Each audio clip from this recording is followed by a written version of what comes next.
Good evening and welcome to tonight's Cabinet meeting on the 15th of June. Welcome to my colleagues from the Cabinet, council officers and obviously to residents of Warrington who are joining us online tonight. For the first item, remind members of the Code of Conduct and to declare any interest in any items no later than when that item is discussed. Item 2 is the minutes. Are we happy to take those as a true record of our last meeting? Yes. Happy with those, Chair.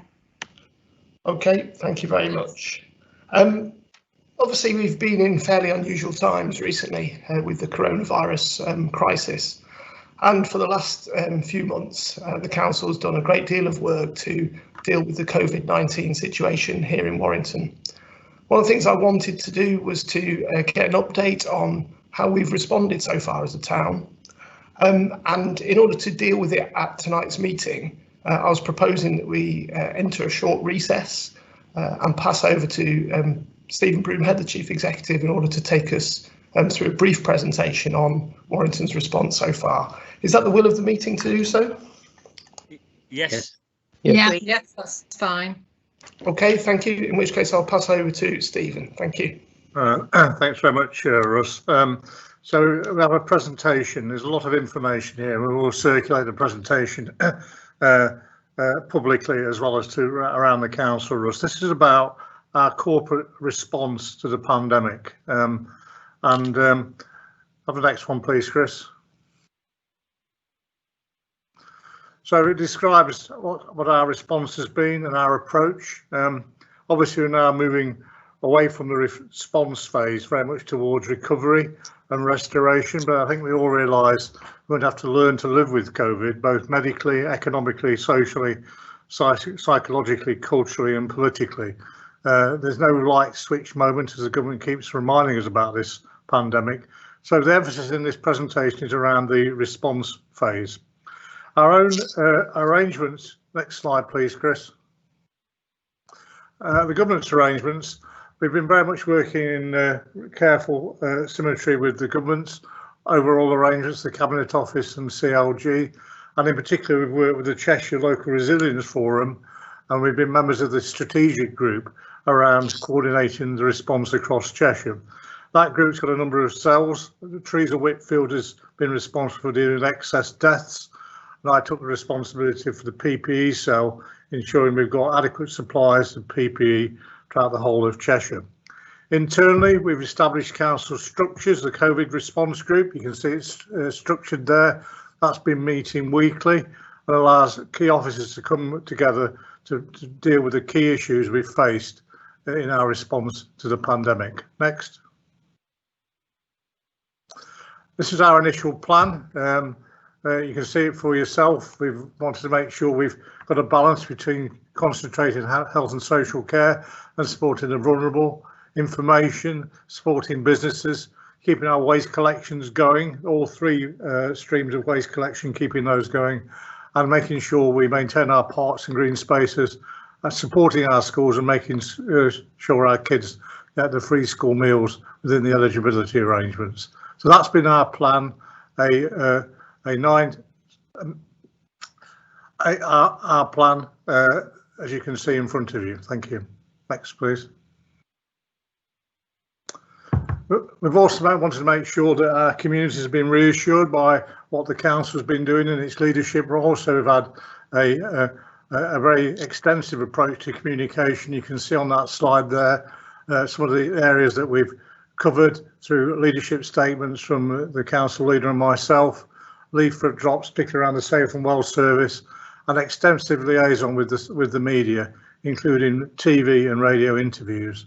During this period, we put out 114 new news releases to the local and regional media, all about ensuring that the community feels safe and protected by the coordinated work of the council. Next.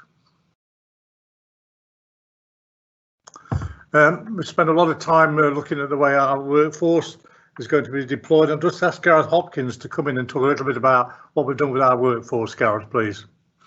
Yes, thanks, Stephen. At the start of March, when we first started making preparations around our workforce, our initial thoughts were around about how we deal with staff shortages from the flu pandemic, and we put in place robust arrangements. But that moved on very quickly as we went through March into something quite different. Effectively, I think there was 3 facets to what we were doing with our workforce. Firstly, we made sure that we could enable everybody who could work from home to be able to work from home. We went from having a couple of dozen home workers to around 1,500 workers in just over a week or so. And that took a huge effort on behalf of all of our management, our officers and our technology to support that. There were those who couldn't work from home and needed to stay working in the front line. We made sure that they were able to carry on working safely. We conducted risk assessments, making sure that they could carry out, and we modified and adapted the services that we were providing. And we also, for our more vulnerable staff, those who fell into clinically extremely vulnerable, the shielded group and other vulnerable groups, we made sure that we protected as well by keeping those people at home. Everything that we've done throughout, and there's a lot of detail in there, has been done hand in hand with the trade unions. We got them on board very, very early, working both from a leadership point of view, political point of view, but also through Stephen. They were part of the COVID group, and I think that was very important. Final point I'll just make about workforce is we currently do a staff survey to see how staff feel they've been supported through this, and the feedback we've received so far has been incredibly encouraging. The survey's still open, so we'll bring forward the full results, but I'm extremely reassured and really happy to see what we've managed to do as an organisation. Thank you, Gareth. As you can see, colleagues, on technology, we've made a massive step forward in terms of the way we've deployed technology.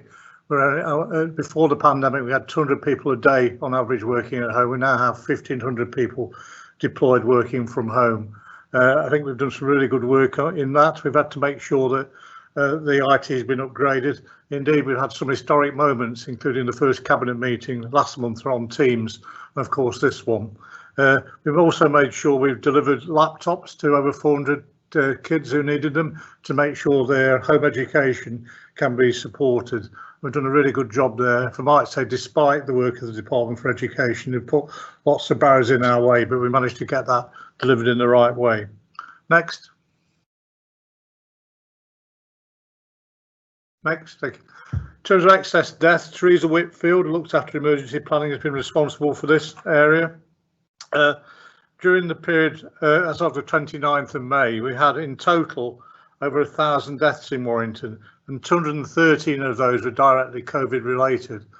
On the basis of intelligence 2 months ago, we made a decision to create 2 temporary mortuaries at Walton Hall, and thank God we didn't actually need to use them. The number of deaths meant that they were not required at all, but that was on the basis of the intelligence at the time. We did that forward planning. Next, please.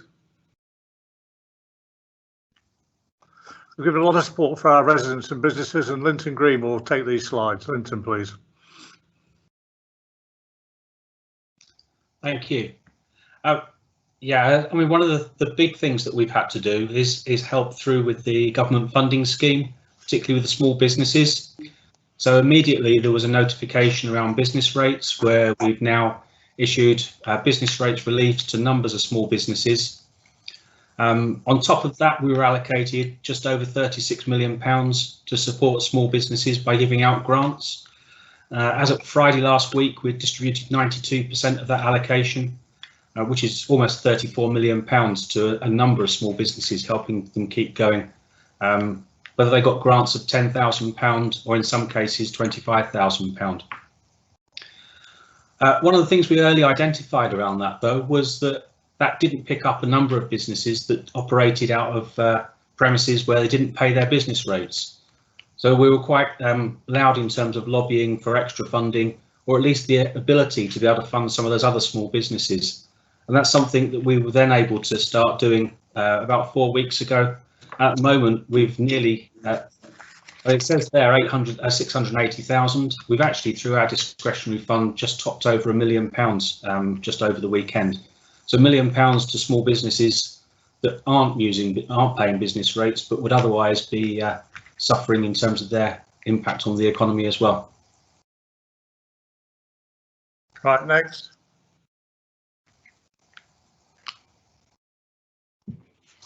Alongside that, of course, it isn't just businesses, it's as for people in town as well. We were awarded an extra 1.6 million to help out people who are already receiving council tax support. And due to the generous nature of Warrington's existing council tax support scheme, it's meant that we were able to ensure that anybody receiving council tax support, whether they lived in a band A, B, C or D property, no longer had to pay council tax. That's also enabled us to put money aside out of that as a hardship fund to help those others that might end up unemployed and therefore needing to receive council tax later in the year. It does mean that we've had an increase in 4% of people that are receiving council tax support. So we can already see the impacts of on the economy and employment in the town. So we're doing everything we can to help those people out. Overall, that then starts to have an impact on our funding. There's a report on Cabinet tonight that highlights this in a little bit more detail. But overall, we've received just over £11 million of additional funding from central government. At the moment, we're expecting that we will end up spending just over £50 million in dealing with coronavirus, whether that's through increased costs of helping out some of our providers, care homes, and lots of impact of dealing with things like the temporary mortuary that Stephen mentioned earlier. Whether it's loss of income, biggest loss of income is actually around car parking, or whether it's savings that we had planned to deliver, that because of where we're reacting to things at the moment is making it much more difficult to deliver those savings. But a combined of those at the moment, we estimate costing an extra £51 million to the council, leaving us at the moment a shortfall of around £40 million. Okay, next.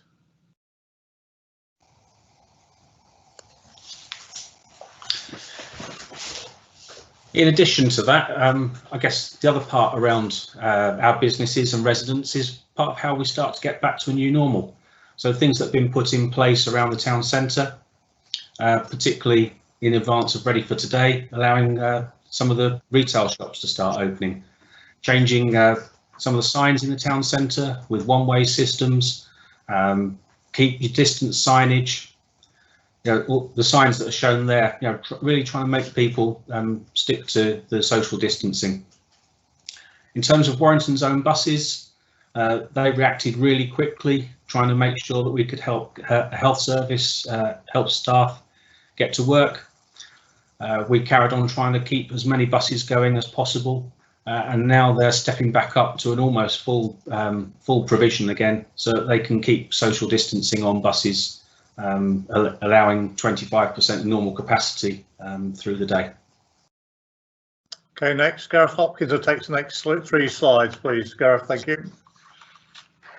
Okay, yes. Our customer contact centre, this is just some information around about it. I'm not going to go through it. We have had higher volumes.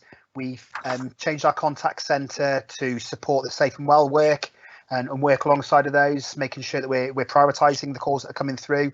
We changed our face-to-face contact so that we're only receiving the most urgent types of face-to-face contact that can't be conducted elsewhere. And yet at the same time, staff performance has improved, so our average wait times have actually gone down, and those are detailed on the right hand side there. Next slide. In terms of keeping residents safe and well, we set up a safe and well service in terms of that gives some stats in terms of the numbers of referrals. They do change. I know that we had 2 referrals through today, but 100% of the referrals that we've received through, we've matched with a volunteer, and we've also been making a huge amount of calls out there as well. There's some more information there about the flyer drop and the number of flyers we've dropped across Warrington, which I think is 30,000. I think that's detailed in there as well. Next slide. And the final bit in there as well is around about PPE for us. So as we know, that's been a national issue. I think we've given what we did in Warrington was we actually took that into our own hands early on and didn't place reliance in terms of central governments. Colleagues set up their own operation to procure with partnership arrangements from across Warrington, with donations being received, an operation that can carry ongoing at the moment, and made sure that we linked in to make sure that both our own staff and those in terms of commissioned care homes as well got the right PPE. We really got ahead of the game there, and I know that Stephen as well lobbied nationally to make sure that we put right that situation that was causing us great difficulties. Okay. Next. Okay. So in terms of adult social care, a really strong effort from our adult social care teams to ensure that we protect and communicate with the most vulnerable people.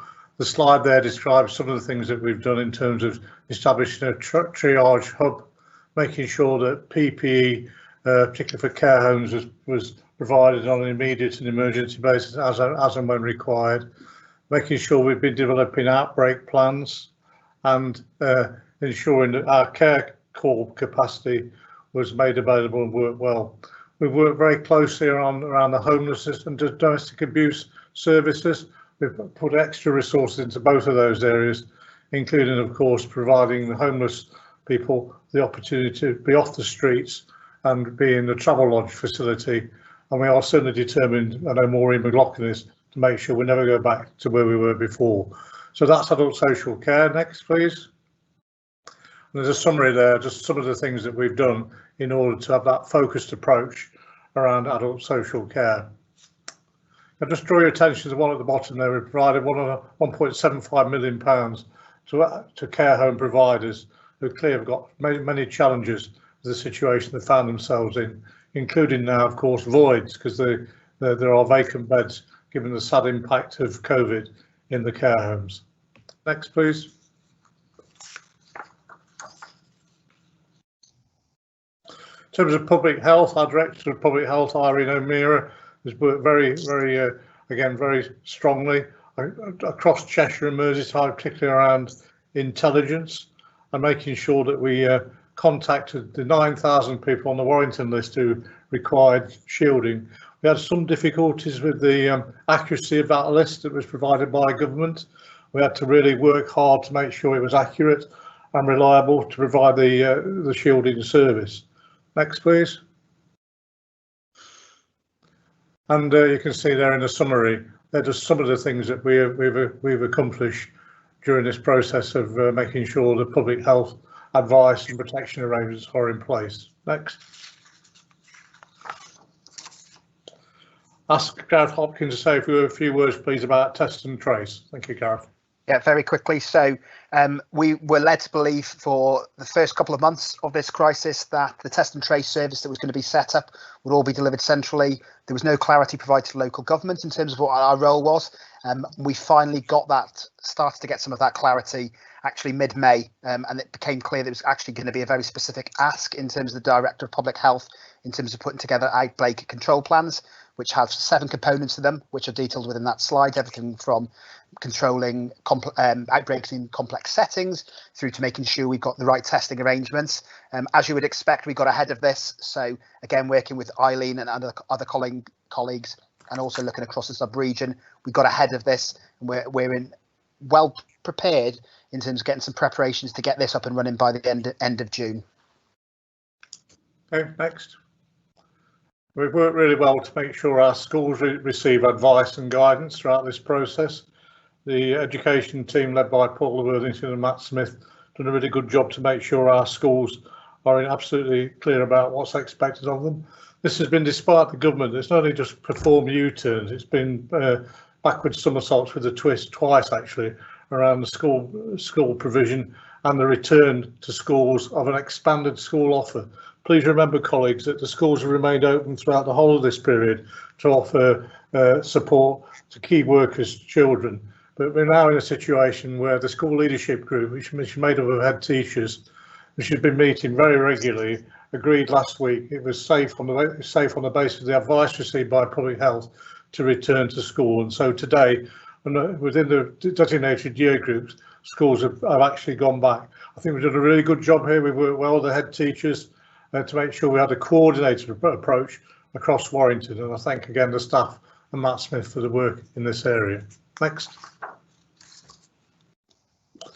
We've had some issues around free school meals. Again, the government did offer an Eden Red school voucher system, but unfortunately, despite the £27 million they spent on this, it didn't work for schools, and some schools actually had to provide their own free school meal vouchers for vulnerable kids.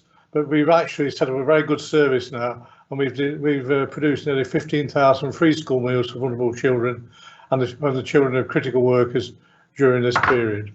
Next. And we've been working really hard around early help services. So just some quick information on there, colleagues. Next, please. There in summary is what we've done around education, schools and early years. Some really good work has been carried out in those areas. Next. Led by Amanda Amesbury, we've done some really good work around children's services at a time when families have been under a lot of pressure with this in terms of children's social care, risk assessment and decision making. We've had to work in a rather quicker and a different way than in normal times. We did see some increase in terms of referrals to domestic violence services a few weeks after the pandemic started. We've taken all the necessary steps to make sure we've protected our most vulnerable kids. Next. Again, on that slide, you can just see some of the outcomes in terms of the performance that we have gained, including the opening of a new temporary edge of care facility and a new children's home, which opened within 24 hours. Quite remarkable that we mobilised so quickly, and the increased maintenance payments for care leavers by £20 per week. Next. If Dave Boyer's on the call, Dave can do this one. David, please. Okay, Stephen, thank you. Obviously, transport and the environment, a lot of our staff have been in, given the type of work that we undertake. Key to this has been keeping the highways maintained. We have carried out in highway inspections, we've repaired street lights, we've cleaned gullies, and that's essential work to ensure that those roads are available to key workers to get to work. We've also continued quite a lot of engineering and flood risk work. We've used the opportunity in a very safe way to continue maintenance schemes while the roads have been quiet. And also importantly, we've continued the building control service, which has been very important given that during the period we have had dangerous buildings to deal with. Next slide, please, Chris. Transport for Warrington have also been very busy. One of the key pieces of work they've been involved in over the last 4 or 5 weeks is the restart work. Much of that is now actually being visible on site. Certainly that's trying to encourage more walking and cycling, and that is to obviously pick up some of the slack in public transport. As Linton previously said, we've done a lot of work with Warrington-owned buses to ensure that those buses were available during the lockdown to provide key workers with transport, but also importantly now to restore public transport, albeit with reduced capacity. Infrastructure delivery has also been important. Again, within the absolute guidance we've been given from government and the construction industry, we've maintained progress on some of our key projects, in particular Centre Park Link, which means that infrastructure will still be delivered on time and importantly reduce any cost problems. Next slide, please. And importantly, I think one of the most key areas, one of the critical services is around the environment services.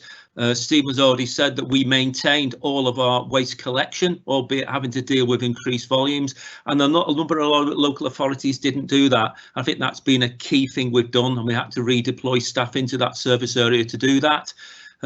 We've also recently reopened the CRC sites. Obviously, a great deal of demand in there, but we've done that in a very safe way. I think a particular note as well has been our building cleaning team. We've provided a lot of support to education to ensure that schools are safe. If there's been any scares as far as anybody testing positive, we've gone in there and done a full clean. I've also provided that service in other parts of the council, in the municipal buildings, and also maintained pest control and other important services like that. Next slide, please. And that's just a quick summary there of some of the key services which we've maintained during this period. Thank you. Okay, next slide. Now, clearly, in terms of leisure, all the leisure centres in the town had to be closed, but despite that, Livewire arranged through Facebook and Instagram other activities to be delivered online. They've attracted a lot of viewers. In terms of libraries, it's been very interesting. Although all the libraries closed during this period. We had a 420% increase in e-book borrowings, and we are looking, of course, to reopen the libraries when we're able to. But the fact that the e-books have been taken in such large numbers may be something we learn for the future. In terms of culture, obviously the cultural programme, the museum and the Parr Hall have been closed. But we've done other things around in-house activities, again online crafternoons and museums from homes campaign and the virtual VE Day celebrations. Thank you. And this slide just sums up really what we've delivered in terms of leisure, culture and lifestyle. Next slide, please. So we are looking forward to recovery. I said at the start, it will not be a break into recovery. It's all very phased. You have to learn to live with COVID and make the appropriate arrangements to learn to live with it. We've had great support from the councillors. Thank you very much. And great support from the senior leadership team of the council. I'd like to thank them for working sometimes in extraordinary circumstances. We will bring to you in September our recovery plan for the town, which will focus on a range of issues, particularly issues around our economy. Thank you very much, Russ. Thank you.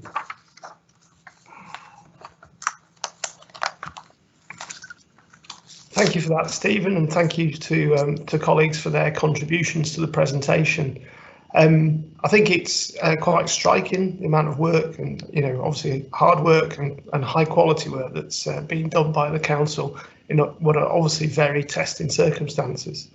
So I extend my thanks, Stephen, to everybody in the council for their cooperative working, and obviously our trade union colleagues for the part that they played in terms of making sure that we could carry on with our day job in the best possible way under quite testing circumstances. Colleagues, has anyone got any short comments or questions they want to raise?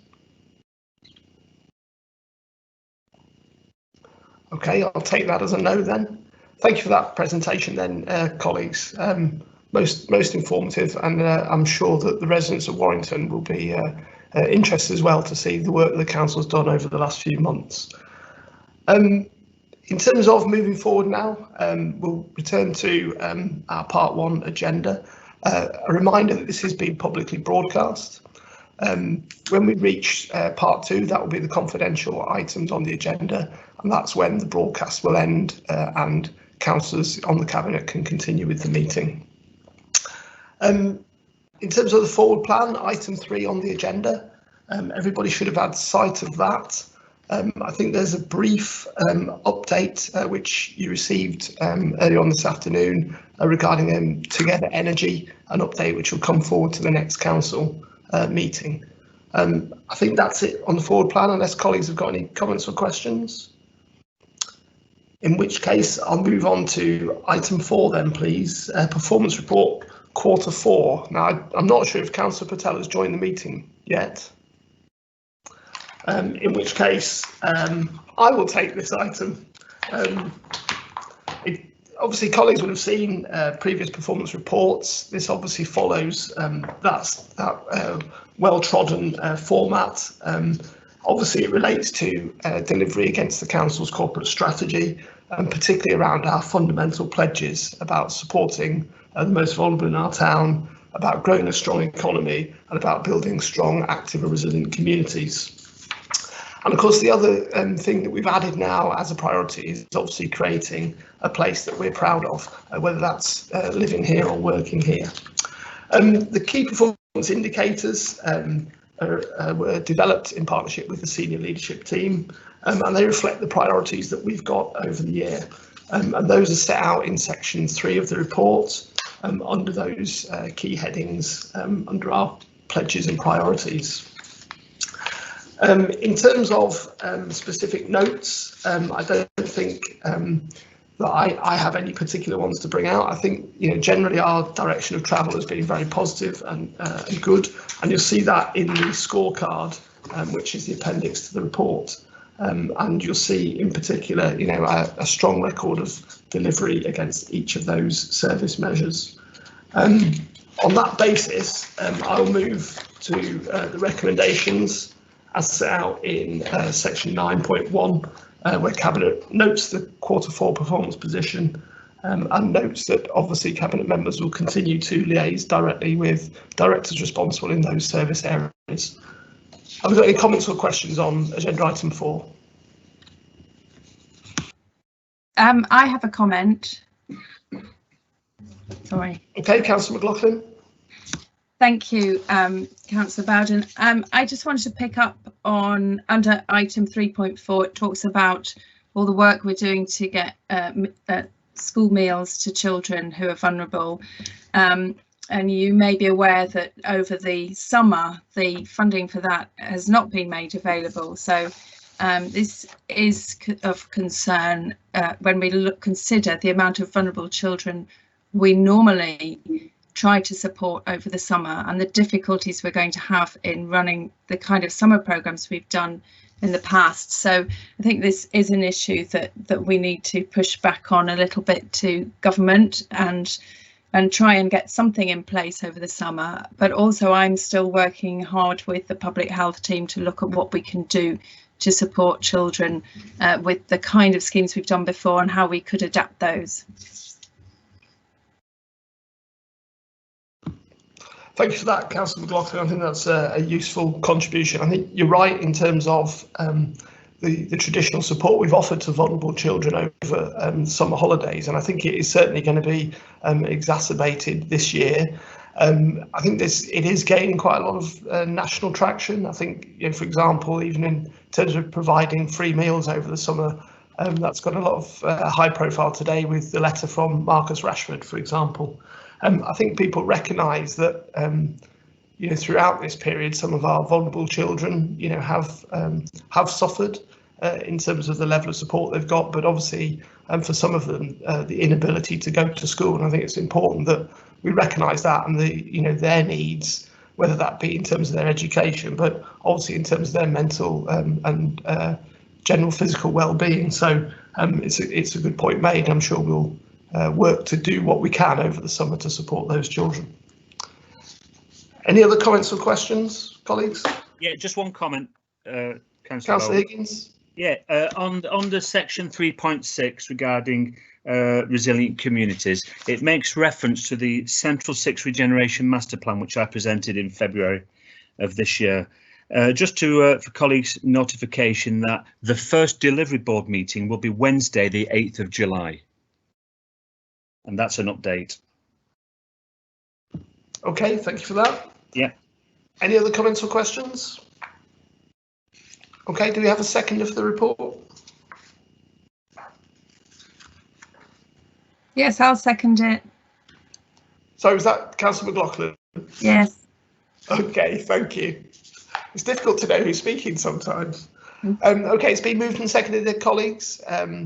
Well, obviously, with us being on a broadcast, I'll have to go through members alphabetically in order to get their consent to the report.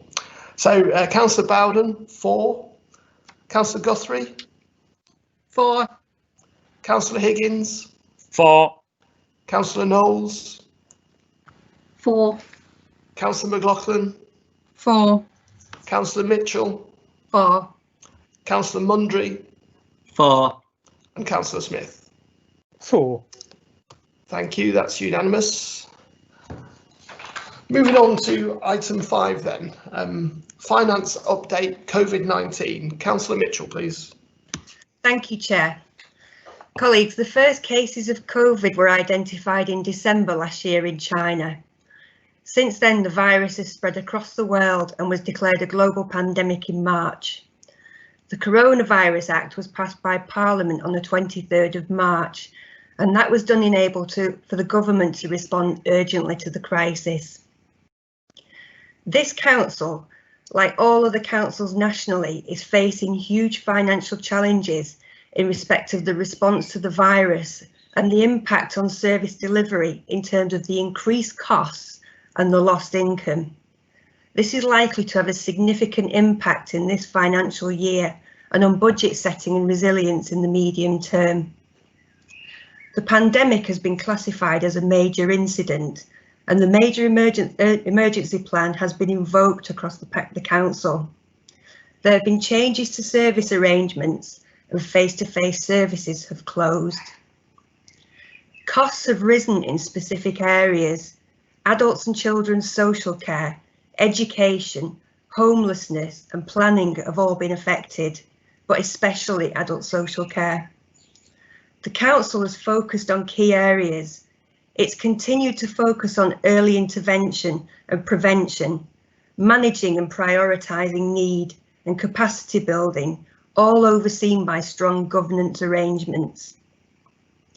There are clearly risks associated with an economic downturn, and that's been recorded in the Strategic Risk Register. This has affected the council's usual income streams and commercial activities. There has also been a huge impact on local businesses. The council staff have been working flat out to quickly distribute government grants to eligible businesses, and they've given targeted support to commercial tenants. And I'd like to thank officers for working every day of the week to make sure that those grants get to where they're needed quickly. From the outset of this crisis, it was clear that local authorities would play a key role and would incur huge costs in heading the local response. Assurances were given by the Secretary of State on March the 16th that councils would receive whatever funding is needed for councils to get through this and get through to the other side. The government announced £3.2 billion of extra funding to local government to meet the extra costs of the pandemic. Warrington's share of that grant was just over £11 million. The financial impact for Warrington is currently estimated to be around £51 million for this financial year.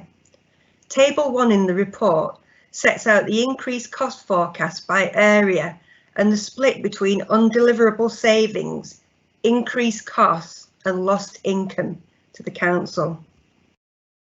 The Local Government Association has estimated that the pandemic will cost councils across the country £10 billion, and they're campaigning for extra funding to ensure that local government remains financially viable.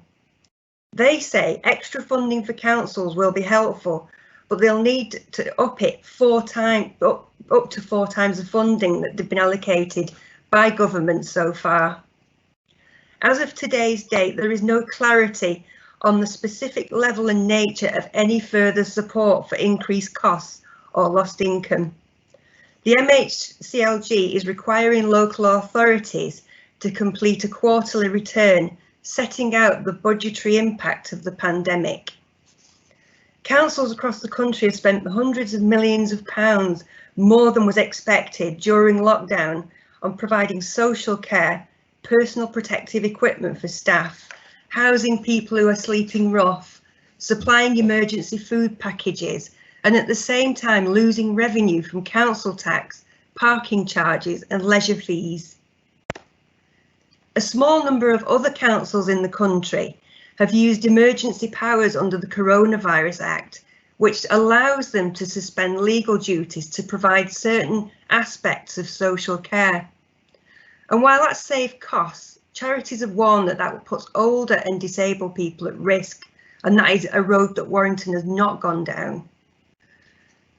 Across the country, councils have lost vital municipal income, estimated at £1.4 billion.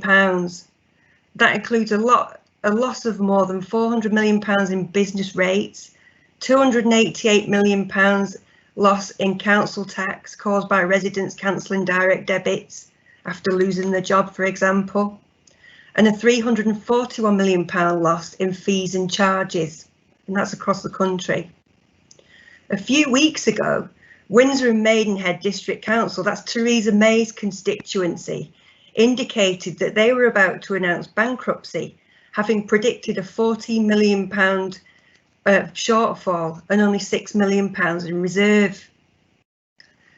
The background to all of this is that we've had 10 years of austerity. The council have already made cuts and savings of £15.5 million and then a further £22.2 million over the last 2 financial years. The budget report to full council in February set out that there's going to be a further £43.1 million additional cuts and savings to find over the next 4 years. So to balance the budget this financial year, there needed to be £14.1 million of cuts and savings needed to be made. In the current crisis, it's going to be incredibly difficult to make those savings, and we don't yet know whether government will fund the extra spending due to the pandemic. A full council in February agreed that the shortfall would be addressed by an extra £8 million of revenue from commercial investment. Our current investment portfolio is well diversified and has proved to be resilient during this crisis. The council also has a number of major capital schemes underway that can also be impacted by the crisis. Increased costs, reduced funding streams, contractor risks and programming overruns. And the project teams are continually monitoring these risks. There are also the problems caused by the closing down of retail, for example, the delay in opening Warrington Market. The pandemic has caused a huge increase in the costs of adults and children's services. The council will need to see how these services will operate after COVID. It's difficult to forecast what impact the crisis will have on the collection of business rates and council tax. Up to now, council tax collection rates for April are down by 0.36%, and council tax support has increased significantly. There's also a decline in the income collected for business rates. There are obviously a range of risks and challenges which are set out in paragraph 5.10. The council's section 151 officer and team continue to assess the council's resilience in light of this crisis. There are obviously risks to the setting of the budget for the next financial year. The full impact of COVID is not yet known and will be assessed in more detail in July Cabinet report. Much of it will depend on if, when and how the government responds to the funding gap which is being faced by local councils all across the country. I'll turn to paragraph 11 and move the recommendation to note the financial risks in respect of COVID and to note that a more detailed budget report will be presented in July. Unless there's any questions, I'll move that recommendation. Thank you, Councillor Mitchell, for that comprehensive presentation. Are there any comments or questions from colleagues? A comment, please. Councillor Knowles, please. Thank you.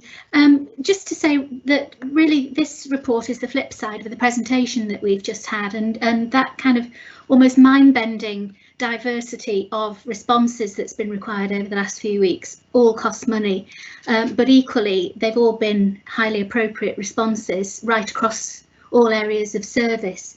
And I think there's a lot that Warrington's got right in there.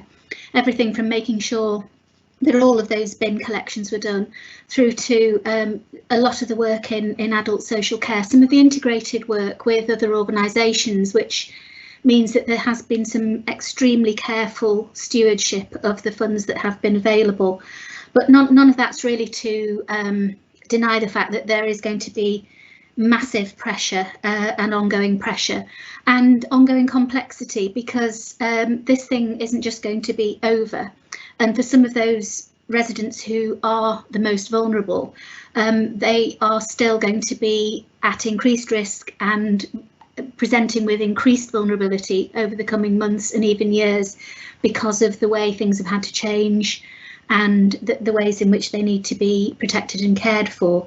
So I think it's entirely realistic of us to acknowledge the fact that there is a huge gap there in funding, and that if it isn't met by central government, we're going to end up in a situation where some incredibly vulnerable adults and children are going to have a gap in having their needs met in a way that I don't think any of us would find acceptable. No, thank you for those comments, Councillor Knowles. I absolutely agree in terms of the impact. I think Councillor Mitchell's presentation really set out quite starkly what the impact has been on the council financially. But of course, finance is just about the services that are being delivered. And I think that the table 1 on page 51 is an excellent illustration, really. So government likes to talk in big numbers. Talking about funding of 3.2 billion sounds impressive until you realise that what that means in Warrington. And our grant allocation so far from that has been around £11 million. But you can see already that money has been spent. That money was spent before, will be spent before July. And it's not just about increasing costs, it's also the impact that it's having on traditional sources of income, not least of which is obviously business rates. So, it's the council faces, a very bleak future, I think, as do councils across the country, if government doesn't meet and match its word and its commitment that it gave to councils back in March. And I think what's really important is that even the Tory-led Local Government Association is talking about the shortfall that councils are facing. The outcome of the government not meeting its commitment, would be truly dreadful across the piece for every council, not just this one. And we need to see government properly funding councils for the work that they've done and for the work that they need to do in order to do exactly what you said, which is protect vulnerable people in our community. Any other comments or questions? Okay, have we got a seconder for the report? I'll be happy to second it. Thank you, Councillor Knowles. Okay, it's been moved and seconded. Once again, I'll go through members, and if you can indicate whether you're for or against the recommendations. Councillor Bowden, for. Councillor Guthrie? For. Councillor Higgins? For. Councillor Knowles? For. Councillor McLaughlin? For. Councillor Mitchell? For. Councillor Mundry? For. And Councillor Smith? For. Thank you, that's unanimous. Moving on then to item 6, Strategic Risk Environment, quarter 4. Cathy Mitchell again, please. Thank you, Chair. This is an overview of the Council's strategic risk management and insurance activity for the last 6 months of 2019-2020. And this report kind of takes us up to just at the beginning, really, of when the COVID crisis started. The risk and insurance team ensure that there are appropriate risk management arrangements and insurance cover in place to protect the council from the risk of financial loss, which can arise from its various responsibilities as an employer, as an owner and occupier of property, as a highways authority, and as a provider of public services. The service also ensures via the reporting process that senior management and cabinet have appropriate oversight of the arrangements that are in place. Strategic risks are those risks which have the potential to impact on the council's achievement of its corporate pledges and its strategic objectives. The register provides an overview of the most important risks facing the council. That ensures that key risks are identified and assessed, that controls are in place to manage those risks, and that decisions are made with a clear understanding of the overall risk environment of the council. Oversight of insurance activity allows us to identify any potential trends or areas of concern and to make sure that appropriate risk management measures are in place. So this report's written in April, so just after lockdown began. Critical services to support people and businesses were prioritised. Other services were suspended or reduced. Resources were redeployed to the areas of greatest need. The Strategic Risk Register is provided at Appendix 1 in your report. Figure 1 shows a summary of the register and Figure 2 shows an overview of the Council's risk profile.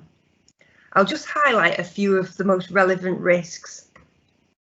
If you look at SRR 9, that gives an update on the Council's response to COVID from a risk management perspective.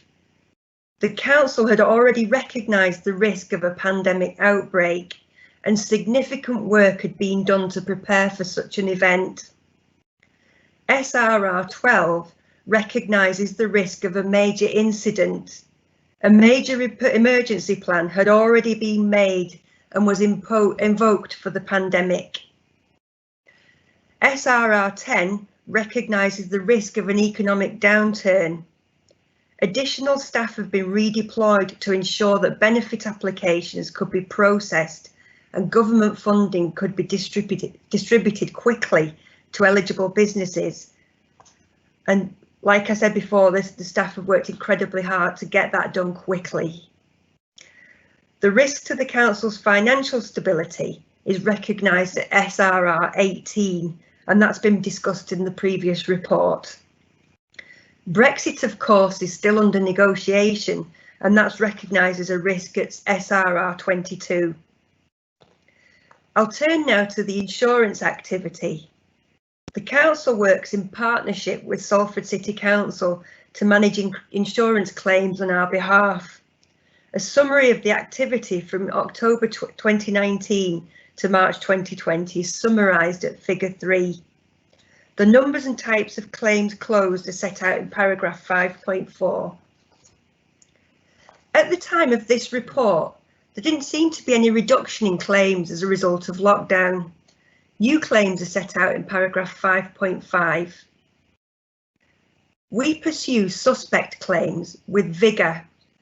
We've recently secured 2 further findings of fundamental dishonesty against highway tripping claimants, together with findings of conspiracy against one of the claimants, and a person who supplied photographic evidence to support that fraudulent claim there was a finding of conspiracy against that photographer. So this created an opportunity for the council to bring a claim against them. The court found that the actions of the photographer and the claimant amounted to an unlawful conspiracy to injure the council. The judgments will allow the council to pursue costs from both the claimant and the photographer. The court action has been delayed because of the pandemic. Looking at new and emerging issues, the pandemic's generated a significant number of fraud-related risks which have required an immediate response, and that has an impact on the ability of the council to continue managing some of its existing fraud risks. Paragraph 6.3 sets out the details of a recent Supreme Court decisions in relation to vicarious liability. That's the liability of an employer for the acts of his employees, and in particular liability for criminal act committed by employees. The good thing about the judgment is it provides clarity in this area of law, and that's helpful from a risk management perspective and an insurance perspective. It provides some certainty, so it improves the risk management assessment that you can do. I'll move now to the recommendation, which is at paragraph 12 in the report. Okay, thank you, Councillor Mitchell. Any comments or questions from colleagues? Okay, I think one of the important points I picked up in that is obviously the comprehensive nature of risk assessment that's done by the council and obviously maintained through that risk register. And I think the bit that perhaps is comforting is to know that the plans we developed for major incident, but also for pandemic flu, for example, were a key part of the council's response to COVID-19 over the past few months. And I certainly see the risk register as being very comprehensive. Some of those risks obviously could have serious impact and they need to be managed properly, and I've got every confidence that's exactly what is being done. On the insurance activity, you talked about fraudulent claims, particularly the case you referred to in section 5, and I think it's absolutely right. Warrington residents would expect the council to defend its position and certainly to pursue those people who seek to do the council out of funding by making fraudulent claims of that nature, and I'm sure that officers will continue to defend the council's position with rigour and vigour, and I look forward to some news in the coming months which shows that we've successfully pursued that case. Have we got a seconder for the report then? I'm happy to second it, Ross. Thank you then. That's been seconded by Councillor Guthrie. It's been moved and seconded, so I'll do the roll call once again for votes. Councillor Bowden, 4. Councillor Guthrie, 4. Councillor Higgins, 4. Councillor Knowles, 4. Councillor McLaughlin, 4. Councillor Mitchell, 4. Councillor Mundry, 4. and Councillor Smith. 4. Thank you, that's unanimous. Moving on to item 7 then, in the Cathy Mitchell show, it's property investment. Councillor Mitchell, please. Thank you, Chair. The purpose of this report is to seek Cabinet's approval for a property investment. The purpose of this investment is to provide an income to the council to pay for services for the people of Warrington. The council budget was set back in February. As a council, we have to set a balanced budget. For a decade, the council has been severely underfunded by government. The effect of the cuts in funding are that we don't have enough money to pay for the services that people need and value. Most of our budget pays for looking after people who need help with care and for children who are at risk of harm. That includes our carers, the people we've been clapping for on a Thursday night. Politics is about choices. We could have simply cut services. Some councils have had to do this during the pandemic, and as you've heard, there's been concern expressed by charities about the effect of cutting services on the most vulnerable people in the community. Cutting services used by those in need creates risk. If you don't cut services, then you have to find money from somewhere else. Councils can't borrow money to fund services, but they can borrow money to pay for capital projects, for example, buying property. So in order to protect services, the council has bought property to rent out, like a buy-to-let, which produces an income. The income from the property has to be enough to cover all of the costs of borrowing the money, looking after the property, and putting money aside in case of problems. The money left over can be used to pay for services. And at the end of the day, the council has a property which can be sold to pay off all the debt if that was the best thing to do, just like the mortgage on your house. We are always very careful when choosing how to invest. We use outside experts to look carefully at the property, at the tenant, at the financing, at the legal position, and at any risks involved in the transaction. Most of the investment opportunities are not good enough and we reject them. At council in February, it was agreed that £8 million of the gap in our budget would be met with new investment income, and this investment will provide part of that target. I'll move the recommendation, which is at paragraph 11 in the report. Okay, thank you for that, Councillor Mitchell. Obviously, there is a part 2 item for this particular topic. Any questions from members? Can I just make a comment? Councillor Guthrie. I think it's really important that we continue to have the momentum to continue with this funding, to invest in properties, because in the future we're not going to have that funding to help us maintain services for our vulnerable people. So it's important that we continue to increase our investment for extra income in the future. Thank you. Thank you for that comment, and entirely agreed. And in the previous item, Councillor Mitchell talked about the returns of our existing investment portfolio. What we have seen is that has continued to perform very well, even throughout the COVID-19 crisis.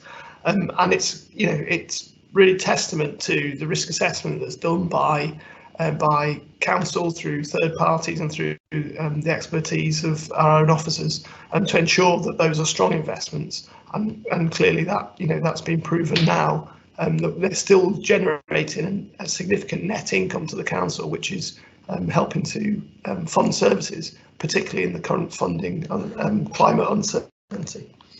Excuse me. Make a comment. Any other comments or questions? Yes, can I make a comment, please? Councillor Mundry.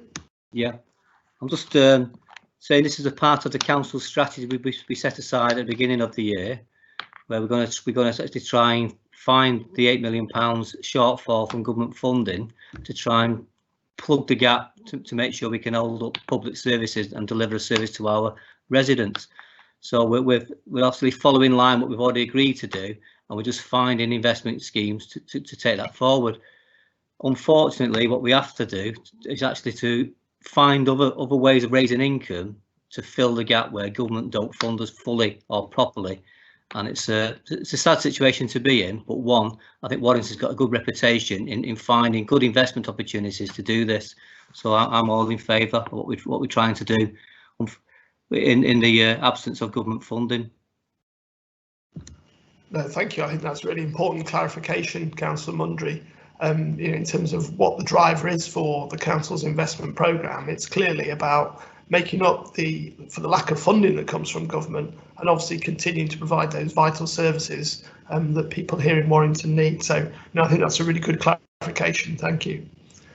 Any other comments or questions? Just one small one from me, if that I may. I think we need to remind ourselves that the functions that the council needs to fulfil, a lot of them are statutory functions. Just to sort of join the dots up with something that was mentioned earlier on, Care Act easements. I'm really proud and pleased that the council hasn't had to enact Care Act easements, which means doing things in a sort of truncated way, which potentially could expose people to more risk because we didn't have the resources and the wherewithal, the staff, the systems, what have you, to be able to do things in the normal protective way. And this is the sort of thing that happens with absolutely abject underfunding. It starts to put the council in a position where it might have to make some decisions about cutting some corners. And in order to not do that for the people of Warrington and ensure that they are getting services that are the correct services delivered at the appropriate level, the funding has to be in place. So whether we would prefer to or not, we have to go down the route of ensuring that we can get that income stream into the council to deliver the services that people expect, the services that they would like to have, and the services actually that they feel entitled to. Another excellent contribution. Thank you, Councillor Knowles. Absolutely wholeheartedly agree with everything that you've said there. Any other comments or questions, colleagues? Do we have a seconder for the report? Happy to second. Thank you, Councillor Knowles. OK, it's been moved and seconded. So we move to the vote. Councillor Bowden, 4. Councillor Guthrie? 4. Councillor Higgins? 4. Councillor Knowles? 4. Councillor McLaughlin? 4. Councillor Mitchell? 4. Councillor Mundry? 4. Councillor Smith? 4. Thank you, that's unanimous. Moving on to item 8 then, COVID-19 procurement arrangements. An update from Councillor Mitchell, please. Thank you, Chair. This is a report to Cabinet to update on the contracts which have been made or modified by delegated powers under urgent regulations that were made by the government as a result of the COVID crisis. So the aim of this report is to enable transparency in relation to actions that have been taken on an emergency basis. The pandemic meant that the council was unable to undertake a full tender process. An authority to deal with contracts was delegated, and that's set out in paragraph 3.4 of this report. In March 2020, the government wrote to all local authorities to say that because of the public health emergency, they wanted emergency action to ensure that everyone was inside and safe. This meant that people who were sleeping rough needed to be offered accommodation where they would be able to self-isolate. The council looked for suitable properties in the town centre. A suitable hotel property was found, and an agreement for a period of 3 months was agreed to take over this property. The contract allowed for an extension if necessary. It was also necessary to provide security to ensure the welfare of the people who were placed in that accommodation, and the council used the hotel's existing security company. In addition, the facility needed overall management and support for the service users. The providers of a homeless shelter in Warrington were approached to provide this service. The legal framework for the emergency powers are set out in paragraph 5 of the report.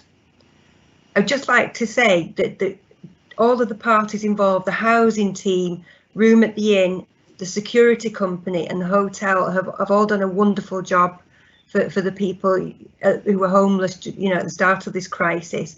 I'd just like to say a big thank you to those. And after that, I'll move to the recommendation at paragraph 11. I'll move that recommendation. Thank you, Councillor Mitchell. Colleagues, any comments or questions for Councillor Mitchell? Yes, I'd like to speak, please, Chair. Councillor McLaughlin. Thank you. I just wanted to add what Kathy said about a big thank you to the work, the people who've put in all the work to make this possible. It was an emergency situation. It's interesting that the government recognised that emergency as a public health emergency, whereas in the past they may not have put the same sort of funding into supporting people who are sleeping rough.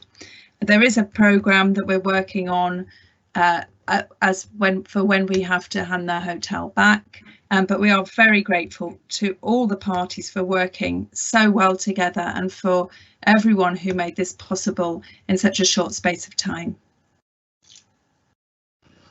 Thank you. Excellent comments there. I mean, obviously, through the procurement policy notes, government has provided that flexibility, and what we are doing through these updates is bringing these items back to Cabinet so that Cabinet are able to support and approve the actions taken. It's quite clear that the action that we've taken over dealing with our homeless people in Warrington has met with you know, some approval.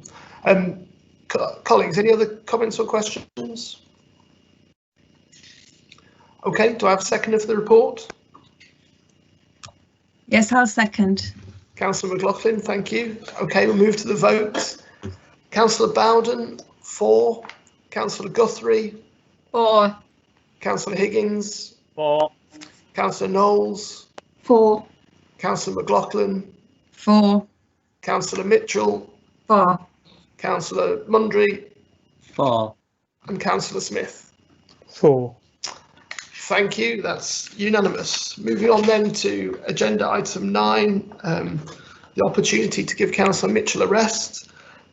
This item is Omega Local Highways Phase 1 Construction Contract Award. Councillor Mundry, please. Yes, thank you, Russ. Yeah, this is the first part of a 2-part document. Obviously, there's a part 2 to accompany this later in the meeting. I'd like to bring our attention, or raise some attention to the funding package, because this scheme originally got approval in April 2018, where the funding package agreed was £6.5 million. Now, since then, we've done some new modelling on this, and we've fetched the scheme down to £5 million.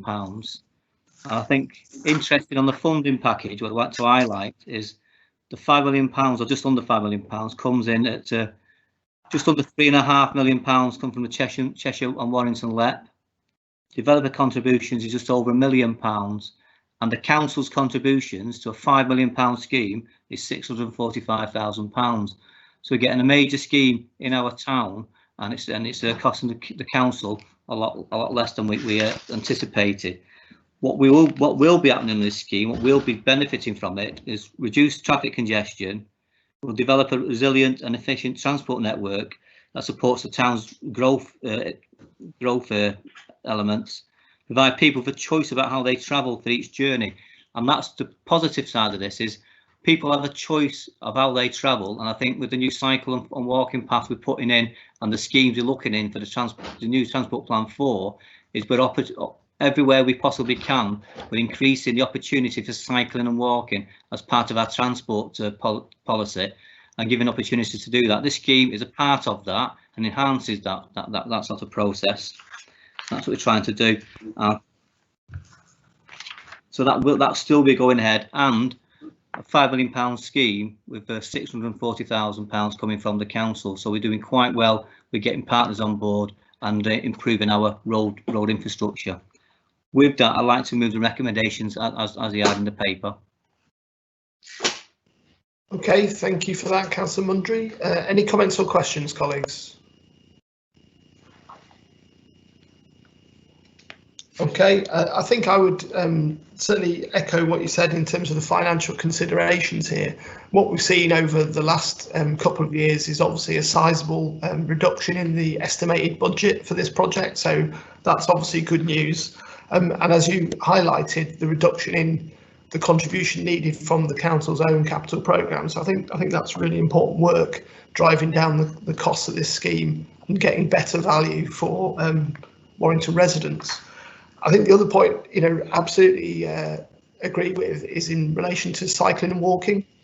We already had this as quite ambitious targets within Local Transport Plan 4, but obviously the other aspect of COVID-19 has been around the increase in cycling and walking here in Warrington, and what we want to do is encourage as many of those people as possible to stay cycling and walking once this crisis is over. And obviously, investing in infrastructure schemes that facilitate cycling and walking is an important part of that. So well done to everybody involved, really, and having that vision through LTP4, but also around our green agenda for Warrington for pushing that forwards. Do we have a seconder for this report? I will second. Was that Councillor McLaughlin? It was, yeah. Okay, thank you. Okay, it's been moved and seconded then, so we move to the vote again. Councillor Bowden, 4. Councillor Guthrie, 4. Councillor Higgins, 4. Councillor Knowles, 4. Councillor McLaughlin, 4. Councillor Mitchell, 4. Councillor Mundry, 4. and Councillor Smith. 4. Thank you, colleagues. That's unanimous. Moving on then to agenda item 10, Victoria Park 3G pitch. Councillor Mundry, please. Councillor Higgins. Yeah, absolutely right. Very well spotted. Councillor Higgins, please. Right, thank you. Well, the purpose of this report is to inform Cabinet of the progress and procurement of a 3G pitch at the Sports Stadium, Victoria Park. Now, last year I presented the playing pitch strategy, where members will recall the Council's commitment in developing a 3G pitch. Now, today I'm pleased that we're delivering on that promise to support the opportunity for further sporting activities that this 3G pitch will enable, especially around dealing with the oversubscription of rugby and football, where I stated in the playing pitch strategy that we were facing a shortfall of at least 31 games per week in rugby league, rugby union around 11 weekly sessions, and football again the same. Now, what this 3G pitch will bring is greater opportunities for people with disabilities to play on a safer and consistent surface all year round under all weather conditions, supporting the rising female participation in rugby and football, because we will be creating more sporting opportunities.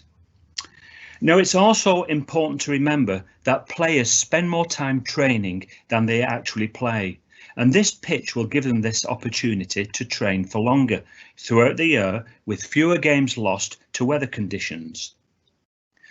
Now, one of the key themes from the Central 6 Master Plan is around improving our sporting facilities and greater opportunities for better wellbeing outcomes through this participation of sport.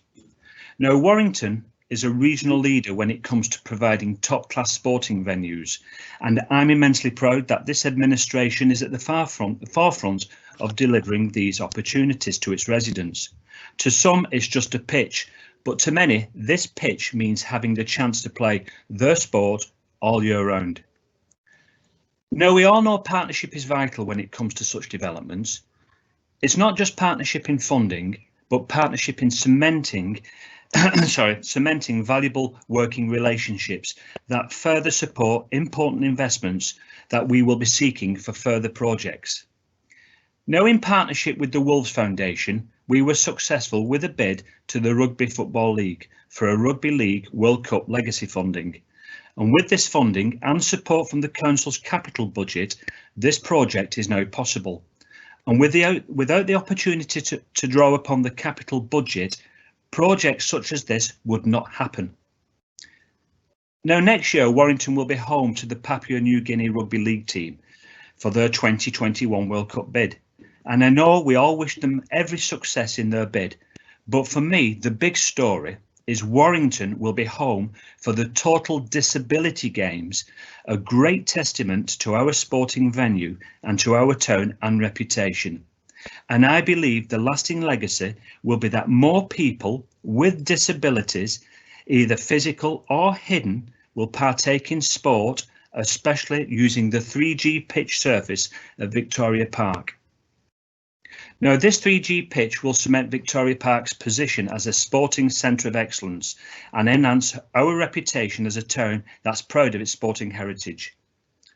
Now, the timetable for deliveries highlighted at 4.1 in the report, with awarding of the contract in June and the construction date in July, with a proposed completion date of October 2020 this year. Now, I appreciate that it is only a 5-page report, but it is vitally important that residents understand the importance of capital funding for such projects and how we use this for what could be considered by some as unimportant. Unimportant it is not. This pitch will play a huge part in supporting residents with better health outcomes, breaking social isolation, building stronger communities. All this reduces the demand onto our health and wellbeing services. Now, finally, there is a part 2 to this report where I will consider further considerations, but frankly, most of it is in part 1, and I'm happy to take questions. Thank you. Okay, thank you for that presentation, Councillor Higgins. Any comments or questions from members? Okay, Yes. Sorry, Councillor McLaughlin. I just wanted to thank Councillor Higgins for his report and to say, as the ward councillor for this for Victoria Park, it's lovely to see further improvements that will also enhance the provision of sport and enhance people's ability to participate and to become more fit and healthy. It's lovely to see all that investment going into this important park. Thank you. Good contribution there. Any other comments or questions? I think my observation was really around, again, the funding that the council's brought in from outside.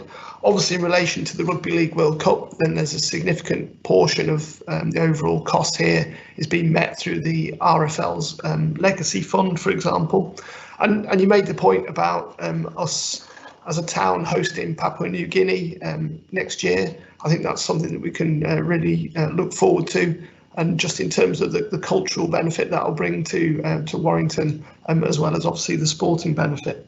And I think you're absolutely right. You know, these investments are around active and healthy lifestyles for our residents, and the more facilities that we have of this calibre and quality, hopefully that will have a positive impact on people's general health and well-being. So I think I absolutely agree with you in terms of justifiable investment that has a return in other ways, which are just as important as it just being a pitch. Yeah. Any other comments or questions, or have we got a seconder for the report? I'll second the report. Okay, it's been seconded by Councillor Guthrie then. If we move to the vote then, colleagues, Councillor Bowden, 4. Councillor Guthrie, 4. Councillor Higgins, 4. Councillor Knowles, 4. Councillor McLaughlin, 4. Councillor Mitchell, 4. Councillor Mundry, 4. Councillor Smith. 4. Okay, thank you. That's unanimous. That brings us to the end of the part 1 agenda, which is where we'll end our live broadcast. Can I move part 2, please?